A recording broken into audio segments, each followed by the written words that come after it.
अगर आप बहुत ज़्यादा टाइम से अपने ड्रीम जॉब के लिए कॉम्पिटिटिव एग्ज़ाम दिए जा रहे हैं या फिर गवर्नमेंट एग्ज़ाम के लिए आप प्रिपरेशन लिए जा रहे हैं या फिर आप बहुत ही अच्छे एडुकेटेड हैं, कैपेबल हैं और अपनी ड्रीम जॉब, डिज़ायर जॉब के लिए आप बहुत टाइम से इंटरव्यूज़ दिए जा रहे हैं, लेकिन फिर भी कुछ ऐसा हो रहा है कि आपको खुद नहीं पता चल रहा है कि सारी काबिलियत है, मैं बिल्कुल सब कुछ सही से कर रहा हूँ, फिर भी ऐसी कौन सी बात है जिसके कारण से मुझे ये जॉब मिल नहीं रही है। और इस तरह से बार बार क्या हो रहा है कि आपका टाइम जा रहा है, आपकी ईयर्स जा रहे हैं, आप जो एक पैशनेट होकर अपने जॉब के लिए आप प्रिपरेशन ले रहे थे, वहीं पर कहीं कुछ आपको एक डीमोटिवेशन का शिकार होना पड़ रहा है। आपको खुद लग रहा है, खुद के अपनी जो काबिलियत है उस पर खुद आपको कभी कभी शक होना शुरू हो जा रहा है, या फिर कभी कभी आपको ऐसा लग रहा है कि शायद ये कभी क्या मुझसे होगा, कभी होगा या फिर नहीं होगा। इस तरह की बहुत सारी चैलेंजेस आते हैं और उसके साथ साथ फैमिली का एक प्रेशर आता है, एक सोशल एक प्रेशर आता है। अगर आपके दोस्त जो भी हैं वो कहीं जॉब उनको मिल जा रही है और वो आगे बढ़ जा रहे हैं, तो कहीं ये डाउट होना शुरू हो जाता है कि उनको मिल रहा है, मैंने ऐसा कौन सा काम नहीं किया है जो मुझे नहीं मिल रहा है, जबकि उनसे ज़्यादा कैपेबल मैं हमेशा से था। तो अगर ये ऐसा हो रहा है और आप कोशिश कर रहे हैं तो हम क्या करें? तो चलिए जानते हैं आपको इस सिचुएशन में क्या करना है, और वो भी रियलिटी के साथ। तो चलिए जानते हैं। और उसके पहले कैसे हैं आप सब? उम्मीद करते हैं आप सब स्वस्थ, मस्त, तंदुरुस्त और ज़िंदगी से भरपूर होकर इस ब्यूटीफुल लाइफ को जिए जा रहे हैं। शुरू करते हैं मॉडर्न वे ऑफ लाइफ के साथ। देखिए, आप बहुत ज़्यादा टाइम से बहुत ही शिद्दत के साथ, बहुत ही पैशनेट होके अपनी ड्रीम जॉब के लिए, अपने गवर्नमेंट जॉब के लिए या फिर जो भी आपका डिज़ायर कंपनी है उसमें आप इंटरव्यू देने के लिए बहुत ज़्यादा प्रिपरेशन ले रहे हैं। आपके पास 24 घंटे हैं, लेकिन आप 18-18 घंटे प्रैक्टिस कर रहे हैं, पढ़ रहे हैं, अपने आप को और ज़्यादा एडुकेटेड कर रहे हैं कि कोई भी एक क्वेश्चन आपसे ना छूटे, कहीं भी कुछ ऐसा ना हो कि आप मिस कर जाए। क्योंकि जो भी प्रीवियस जितने भी एग्ज़ाम्स हुए थे वहाँ कुछ तो आपने मिस्टेक की थी, जिसके कारण अभी तक आपका वो जो जॉब है वो नहीं हुआ है। और यही आती है सबसे बड़ी गलती। देखिए, ज़रा आराम से सोचिए कि जिन्होंने इस एग्ज़ाम को क्रैक कर लिया है, जो आपसे आगे निकल गए हैं, आपके आस पड़ोस के, आपके दोस्त के, उन्होंने ऐसा क्या किया है जो आपने नहीं किया है? एक चीज़, वो किसी चीज़ को करते ऑब्वियसली थे, आप भी उस चीज़ को कर रहे हैं, लेकिन आप जितना फोकस होके उसको कर रहे हैं, थोड़ा सा अपने माइंड को रिलैक्स करिए। ऑब्वियसली आपने अभी तक जितनी भी प्रिपरेशन की है वो बहुत ही आला दर्जे की है, तो जब आपकी प्रिपरेशन जो है वो 100% है, तो फिर आप क्यों इतना डर रहे हैं? आप रिलैक्स कीजिए। आप ये जो इतना ज़्यादा प्रिपरेशन ले रहे हैं, इसमें से थोड़ा सा टाइम लेकर खुद को हील कीजिए, अपने माइंड को रिलैक्स कीजिए। ये जो आप जब कर रहे हैं, क्या होता है कि आप कंटिन्यूअसली किसी एक चीज़ पर आप लगे हुए हैं, अब ये नहीं हो रहा है, तो अंदर ही अंदर कहीं ना कहीं एक डर कहिए, फ्रस्ट्रेशन कहिए, ये आ जाता है। और आप जितना इस चीज़ के ऊपर इस तरह से हावी होंगे कि मुझे ये पाना ही है, ऑब्वियसली आपको पाना है और ये आप पाएंगे भी। लेकिन जब आप इतना ज़्यादा फोकस करके उसी के पीछे पड़े रहेंगे, मतलब आप लेट गो नहीं कर रहे हैं। लेट गो का मतलब ये नहीं है उस चीज़ को छोड़ देना या उस पर और ज़्यादा प्रिपरेशन ना लेना, फोकस ना करना, काम ना करना, ये लेट गो नहीं है। लेट गो है आपने अपना 100% कर दिया, अब उसको छोड़िए, उसको अपने हिसाब से चीज़ों को होने दीजिए। देखिए, आपके दिमाग में तो टोटली फिट होकर बैठा है कि आप किस तरह से क्या करना चाहते हैं, क्या नहीं करना चाहते हैं, और आपको अपने ऊपर कॉन्फिडेंस होना चाहिए कि आप ये कर जाएंगे। तो आपको क्या करना है? सबसे पहले आपको थोड़ा सा टाइम निकाल के खुद को रिलैक्स करना है, अपने माइंड को रिलैक्स करना है, अपने बॉडी को रिलैक्स करना है, अपने सोल को रिलैक्स करना है। थोड़ा सा आप कुछ गाना सुन लीजिए या फिर आप थोड़ा सा वॉक कर लीजिए, कुछ ऐसा जो आप पर बहुत ज़्यादा हावी भी ना हो, लेकिन आप थोड़ा सा फ्रेश मूड में आ जाएं। एक बात तो आप जानेंगे, एक बात तो आप मानेंगे भी कि क्वांटिटी से ज़्यादा क्वालिटी बहुत ज़्यादा इम्पोर्टेंट है।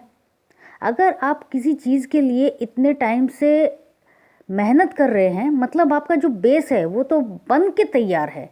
अब कहीं जो कुछ भी चीज़ हो रही है, जो नहीं सामने आ रही है, वो क्या है? वो कहीं ना कहीं छिपी हुई एक नेगेटिविटी है। अब इस नेगेटिविटी को आप कैसे करेंगे पार? इसके लिए आप कर लिए ना होपोनोपोनो। जी हाँ, चलिए आज हम बात करते हैं कि होपोनोपोनो प्रेयर से किस तरह से आप अपने जो डिज़ायर जॉब है, जो गवर्नमेंट जॉब है, इसको पाने में जितनी भी नेगेटिविटी है, उस नेगेटिविटी को दूर करके अपने जॉब के और करीब जा पाएँ और उस जॉब को कर सकते हैं। सबसे पहले वो जो डर है, जो शायद आपको नहीं पता, वही डर आपको आगे बढ़ने से रोक रहा है। कौन सा? इतने सारे एग्ज़ाम्स हैं, इतने एग्ज़ाम में सीट है सिर्फ इतनी। आपको क्या करना है उन सीट को देखकर? अगर सिर्फ एक सीट है तो वो मेरी है और मैं ही इसको पाऊंगा। और रिलैक्स वे में आप कॉन्फिडेंटली इस बात को कहिए। ये हुई ना बात, तभी तो आप हर डर के आगे जीतेंगे। तो चलिए शुरू करते हैं। माय डियर जॉब और माय डियर गवर्नमेंट जॉब, या फिर आप किसी अगर कंपनी के लिए कोई जॉब पाना चाहते हैं तो आप उसको भी मेंशन कर सकते हैं। And then my dear job, I really love you. मुझे बहुत बहुत बहुत प्यार है तुम, बट आई एम सॉरी कि मैं बहुत मेहनत कर रहा हूँ और कहीं कहीं मेरे अंदर कोई नेगेटिविटी आई है, कहीं कुछ ऐसा हुआ है जिसके कारण मैं इस जॉब को पाने में सक्सेस नहीं पा रहा हूँ। प्लीज़ फॉरगिव मी। ये जो मैं जॉब नहीं पा रहा हूँ, इसके लिए टोटल 100% की जो रिस्पॉन्सिबिलिटी है वो मैं ले रहा हूँ, क्योंकि मेरे ही किसी लैक ऑफ एनर्जी के कारण, मेरे किसी डर के कारण, मेरे किसी नेगेटिव थॉट्स के कारण कहीं ना कहीं मुझसे चूक हो रही है। कहीं ना कहीं ऐसा तो ज़रूर कुछ हो रहा है, और वो जो कुछ भी हो रहा है वो सब कुछ मेरे ही कारण हो रहा है। मैं ये जो अब तक नहीं कर पाया, अब तक मैं सक्सेस नहीं पाया, मैं अब तक ये जॉब को नहीं अचीव कर पाया, उसके लिए please I am sorry, but my dear job, I love you. I am sorry, please forgive me. I thank you. I love you. I am sorry, please forgive me. I thank you. I love you. I am sorry, please forgive me. Thank you. और इस तरह से आप ho'oponopono करते रहिए।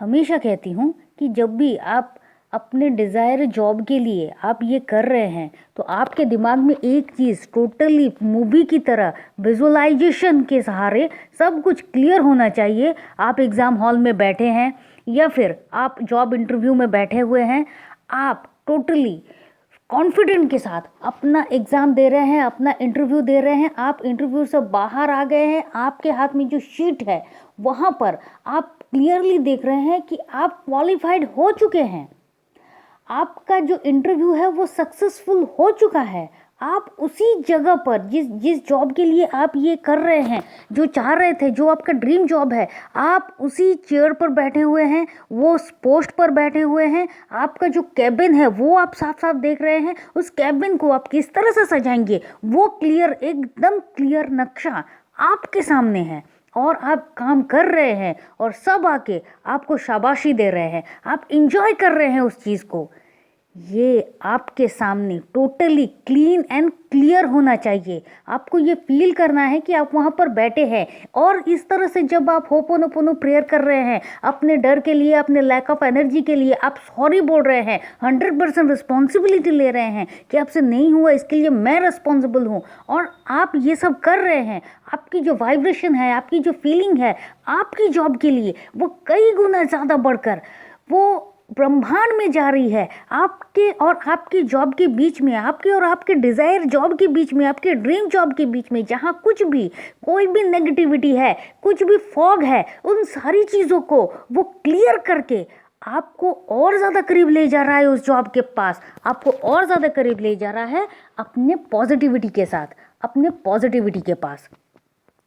तो जब आप इस तरह से होपोनोपोनो प्रेयर करेंगे तो इस दुनिया में ऐसा कुछ नहीं है जो आपको वो जॉब पाने से रोक सके। और इसके साथ जब आप फॉरगिवनेस प्रेयर करेंगे तो आप सोच नहीं सकते कि क्या कमाल का सब कुछ हो सकता है आपके लाइफ में। तो आप अपनी एंग्जाइटी को, अपने डर को, हर चीज़ को दूर कीजिए, खुद को रिलैक्स रखिए, खुद को काम रखिए कि हाँ मेरी जो प्रिपरेशन है वो 100% है और मैं ये करके रहूँगा, ये मैं पा लूँगा। जस्ट चिल, आप लेट गो कीजिए। हमेशा उसी सिचुएशन में फंसे मत रहिए। जब आप उसी सिचुएशन में फंसे रहेंगे ना तो कहीं ना कहीं नेगेटिविटी आप पर हावी होगी, आपको पता भी नहीं चलेगा। तो उम्मीद करते हैं आपको आज का ये वीडियो बहुत ही ज़्यादा अच्छा लगा होगा, और अगर अच्छा लगा है तो आप जानते हैं आपको क्या करना है। Please like, share, subscribe and comments कर दीजिए। चलिए फिर मिलते हैं, और तब तक के लिए खुश रहिए, मस्त रहिए, आबाद रहिए, क्योंकि ज़िंदगी जीने का तरीका बस यही तो एक है। Thank you and thank you.